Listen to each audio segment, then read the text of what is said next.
Voilà, c'est Nicolas Manel qui va me rejoindre à présent, qui est directeur de recherche à l'INSERM, chef d'entreprise, chef d'équipe à l'Institut Curie et cofondateur de Steamunity Biotech. On a reçu tout à l'heure Kate Griève, si vous vous en souvenez. Maintenant, vous êtes le nouveau Nicolas, nouveau chercheur entrepreneur, c'est ça? On dit chercheur entrepreneur, c'est génial. Steamunity Biotech, vous m'en parlez? Je vous en parle. Allez. Donc c'est une entreprise de biotechnologie qui développe des nouveaux traitements en immunothérapie contre le cancer. Et on s'inspire des technologies utilisées dans le Covid. Vous savez, les vaccins ARN. Donc la révolution en marche. Vous utilisez, pas la molécule, mais vous utilisez la technique.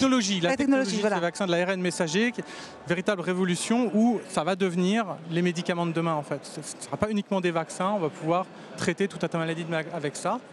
Et donc à Steamunity, eh bien, on s'empare de cette technologie et puis on développe les nouveaux médicaments. On a une première série de médicaments qui donne des résultats spectaculaires. C'est vrai? Très excités. Sur quel cancer, si je peux me permettre? Cancer du foie. Ah, génial! Ouais. Alors que là, c'est 6 mois le cancer du foie. Exactement, donc les traitements actuels, il n'y a pas de rémission vraiment de très très long terme. Encore assez peu de patients qui répondent à l'immunothérapie, donc on est très très excités. On a des effets vraiment noir et blanc, j'ai envie de dire, de traitement, parce qu'on a trouvé les clés. En fait, vous êtes le seul à me parler déjà de positif du Covid, mais là, en vrai, c'est énorme. En fait, le Covid, ça a ouvert la voie. C'est toutes ces nouvelles technologies qui, je vous dis, vont maintenant nous permettre de faire plein de choses nouvelles.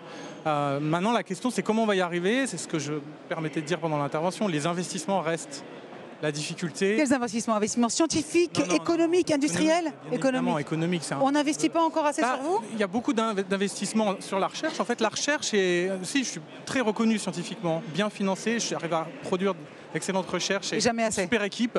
En fait, le problème, c'est comment on va de la recherche aux médicaments. Et là, c'est difficile. Ça coûte cher. Très cher. On comprend pourquoi, pour un investisseur, c'est un investissement de long terme. Ça ne va pas être rentable tout de suite.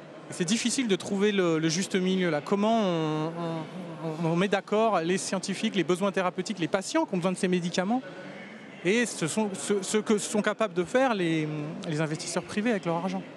Donc vous faites un appel finalement aux entrepreneurs, aux investisseurs, de croire en ce que vous faites maintenant. Exactement, c'est exactement ça mon appel. Et de ne pas rater le coche. C'était le sens de mon message. On vous écoute.